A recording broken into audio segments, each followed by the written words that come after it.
Hi, welcome to Grudy's Radio. Let's get into something. It's a little bit cold. Oh, let me show you what I've been doing. Right, we've got some oddball shit going on here. LS 383. I've cleaned up.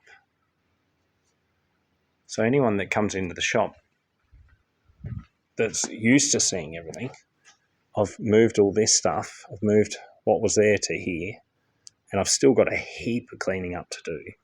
But I've put a bench here and I've cleared this space out. And what I'm going to do is I'm going to put my cylinder head cabinet here and have this as an area where I can assemble some cylinder heads and some stuff. Reasonably clean parts in the stock parts and stuff in there.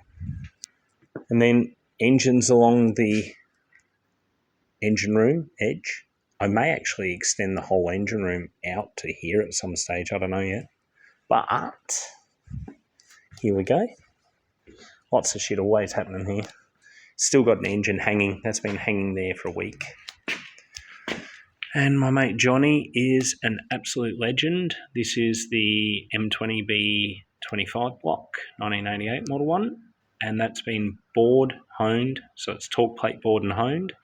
Now, he checked it with the torque plate and without the torque plate. So after the torque plate hone, he checked the bores and he said the middle ones, one was nearly 1,000 difference. He said it makes a big difference on an M20, and I've always known this, and we've talked about this many times, but today he actually checked it and properly checked it. And even he said it was quite a lot. And the end cylinders were about half a thou. So when you're going 3 thou on a set of forged pistons and stuff, it can actually be detrimental to not do it correctly. And what it means is you'll end up with areas here that will be higher and will hold up the ring. No, lower, right? Give me 2 seconds. Oh, brain's a bit fried today. But yeah, so there's a lot of R&D stuff I like to do. And my machinist, he's the same.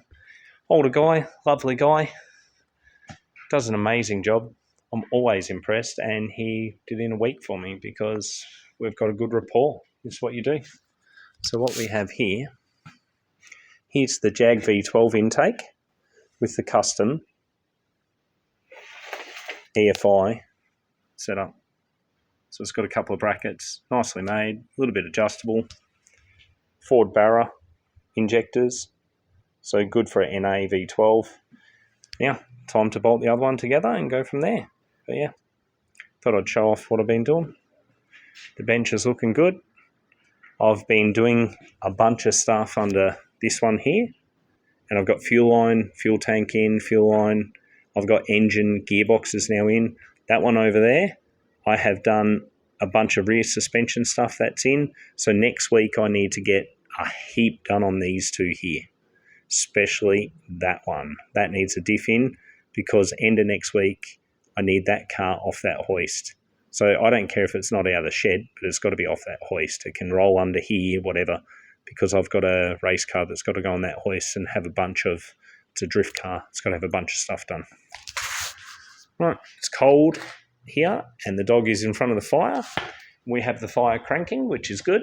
It's always good to have it going.